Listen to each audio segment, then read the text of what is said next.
Le Burundi est un pays qui connaît beaucoup de défis, en tout cas dans le secteur foncier. D'abord, pays à forte densité de la population, avec une moyenne estimée vers moins de 0,5 hectares par ménage agricole.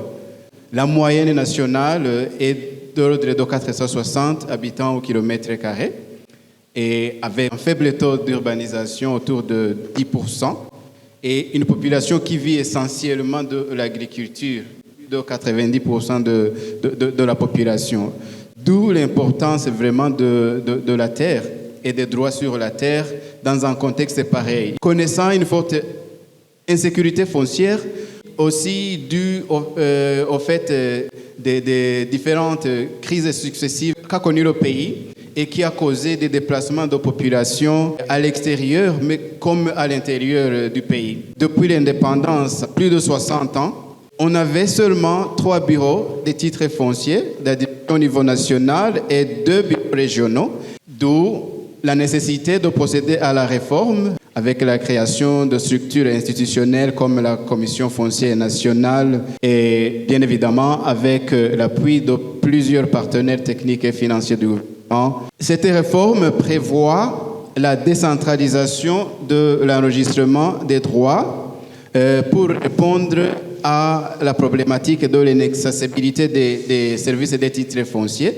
Et on met en place un service foncier de proximité, le service foncier communal, qui est de l'initiative de l'administration communale et fonctionne avec l'intervention directe de l'administration communale et locale à travers des commissions qui légitiment au niveau de la colline la reconnaissance des droits revendiqués sur les terres avec comme produit l'émission des certificats fonciers. La procédure, elle est publique, elle est contradictoire, et comme je le disais, les demandeurs s'appuient sur l'intervention de l'administration et de la commission dont je parlais tantôt, et la procédure permet de prévenir et de résoudre les conflits fonciers qui se manifestent pendant la reconnaissance à la demande. Mais on s'est vite rendu compte qu'il y avait un problème avec la reconnaissance à la demande, notamment avec une forte demande de certificats qui était au-delà des capacités des services fonciers communaux, mais aussi avec l'exclusion de certaines catégories de personnes.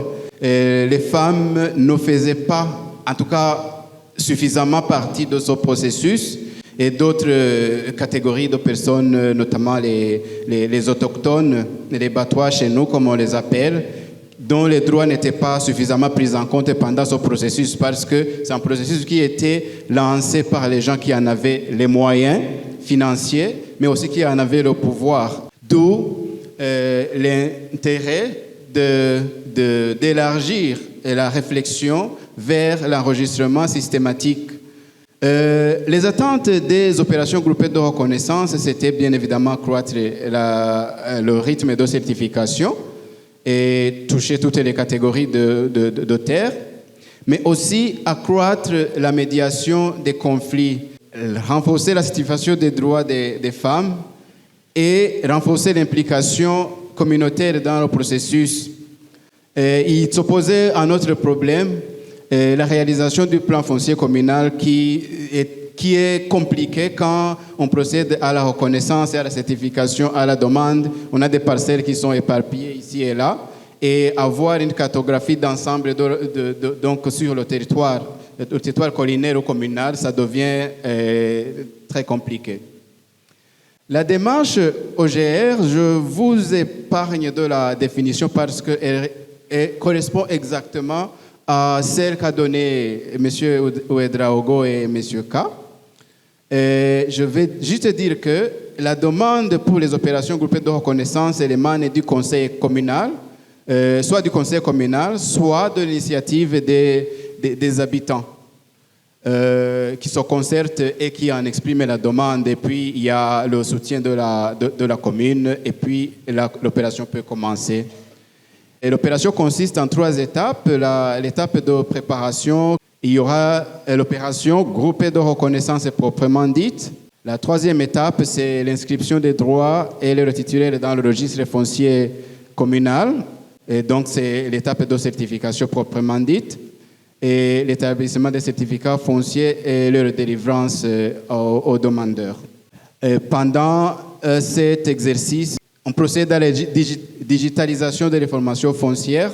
2 options ont été proposées. Une digitalisation limitée à la commune et une digitalisation avec intégration au CIF national. Un exercice a été fait pour comparer l'enregistrement systématique et l'enregistrement à la demande, notamment en ce qui concerne le temps nécessaire pour couvrir l'ensemble du territoire. Et on s'est rendu compte que pour l'enregistrement à la demande, il faudrait 290 ans pour couvrir l'ensemble du territoire. Et